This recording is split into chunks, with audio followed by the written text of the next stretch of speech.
नमस्कार।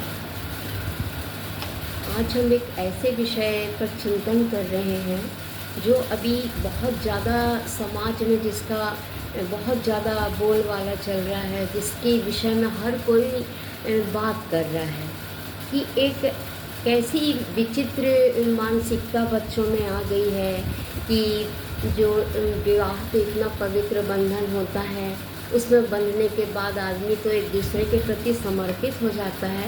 पर आज की जनरेशन इस तरीके का क्यों अपराध कर रही है, इसका जिम्मेदार कौन है? सबसे बड़ा प्रश्न तो ये है कि ये अपराध का जिम्मेदार कौन है? माता पिता हैं, समाज है, वातावरण है, शिक्षा है, मोबाइल है, इंटरनेट है, कोई तो होगा इसका जिम्मेदार।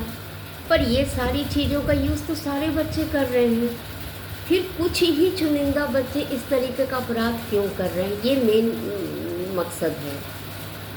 तो इसका मैं अपने दिमाग से ये सोचती हूँ कि जैसे एक माँ के मान लो 3 बच्चे हैं, तीनों को एक ही तालीम दी जाती है, एक ही शिक्षा दी जाती है, माता पिता एक सी एजुकेशन दे रहे हैं, एक सा खान पान दे रहे हैं, पर 2 बच्चों की विकृति अच्छी और तीसरे की क्यों नहीं है? इसके लिए भी आपको विचार करना पड़ेगा। मान लो 4 लड़कियां हैं किसी की, तो 3 लड़कियां तो अच्छे संभ्रांत ज़िंदगी जी रही हैं, अपने पति के साथ अच्छा रह रही, पर चौथी ऐसा क्यों की? उसको तो तालीम माता पिता ने तो अच्छी दिया था। तो इसका कारण क्या है? इसका कारण एक ये लगता है कि कुछ बच्चों की जो बचपन से पैदा होते हैं, जो उनके ग्रह नक्षत्र की स्थिति बहुत रद्दी होती है, विचित्र समय उनका जन्म होता है, और जिस समय वो अपने माँ के गर्भ में आते हैं वो तिथियाँ भी बड़ी विकृत रहती होंगी। जैसे बोला जाता है, पहले पुराने ज़माने में हम सुनते चले आ रहे थे कि गर्भ धारण का भी एक तिथि होती है, मुहूर्त होता है, उसी समय गर्भ धारण की स्थिति आना चाहिए। तो आजकल तो ये सब चीज़ें मायने नहीं रखती हैं, पर कभी कभी कुछ बच्चे ऐसी परिस्थितियों में जन्म लेते हैं, जैसे अमावस्या तिथि है, ग्रहण की स्थिति है, या ब्रह्मांड में कुछ विचित्र ग्रहों का प्रभाव है, विष कुंभ योग बना है, और इसी दरमियान अगर बच्चा माता पिता के संपर्क के बाद जो बच्चे पैदा होते हैं उनकी विकृति ही वैसी रहती, वो हिंसक प्रवृत्ति के रहते हैं। तो एक तो ये भी कारण देखने को मिलता है, और दूसरा चीज़ ये है कि ग्रह नक्षत्रों का भी प्रभाव सच में जीवन में पड़ता है। कुछ क्रूर ग्रहों का प्रभाव होता है जो किसी किसी बच्चे के लग्न में पड़ता है, किसी के चतुर्थ भाव जो अपना मन का स्थान होता है, वहाँ अगर किसी पापी ग्रहों की दृष्टि होगी तो बच्चा शुरू से हिंसक प्रवृत्ति का होता है, चाहे उसकी तालीम अच्छे घर में हो या बुरे घर में हो, पर उसकी विकृति वैसे ही रहेगी, हिंसा करना, लड़ना झगड़ना, किसी का अपमान करना। देखिए कई बच्चों में होती है ये बात, पर तालीम तो माँ बाप अच्छा दिए सब बच्चों को, उसको भी दिए, पर उसी में क्यों ऐसी हिंसक प्रवृत्ति है?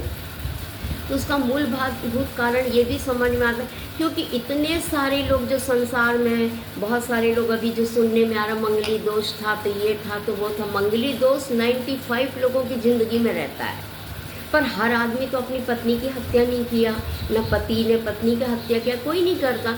ये कौन? कुछ विचित्र मानसिकता के लोग रहते हैं, ये इनकी शुरू से आदत ही में शुमार रहता है। इसके लिए सबसे ज़्यादा जवाबदार माँ होती है, पिता होते हैं। वो अपने बच्चों की गतिविधि को देखना चाहिए, ये बच्चे की गतिविधि क्या है। इसीलिए जो संस्कार, जो शब्द बोला गया है ना, जैसे कितने भी हिंसक रहो, पर धीरे धीरे धीरे धीरे संस्कार में शामिल करनी चाहिए ये बात को।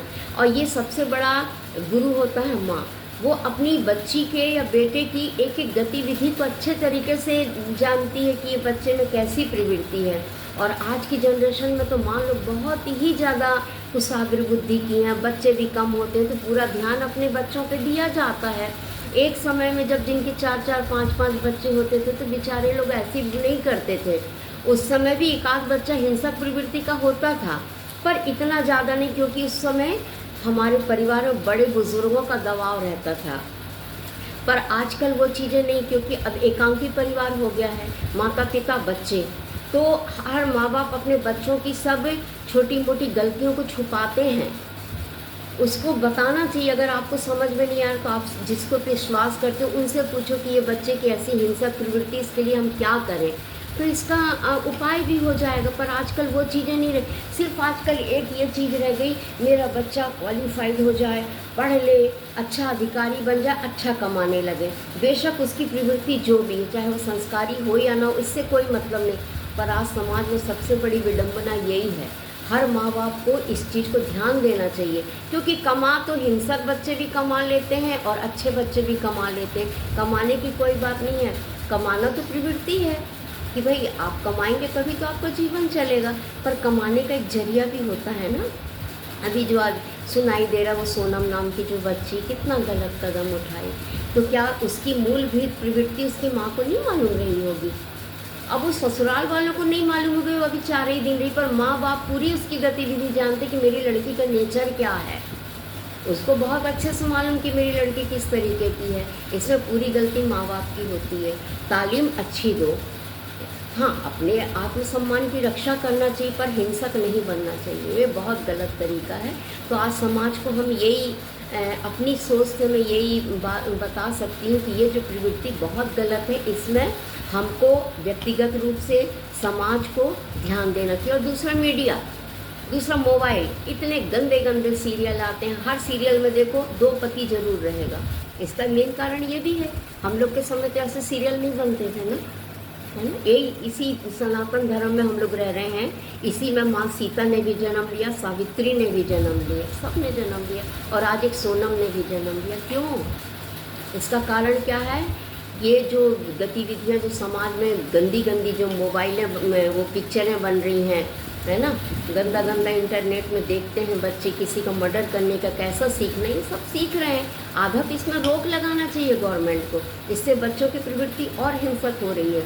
तो मेरा यही कहने का मतलब ये है कि आज समाज में जो इतनी विकृति हो रही है, इसकी पहली पाठशाला माँ बाप होते हैं। माँ बाप को अपने बच्चों को पूरी प्रवृत्ति मालूम होती है, वो बच्चों को धीरे धीरे सिखाएं।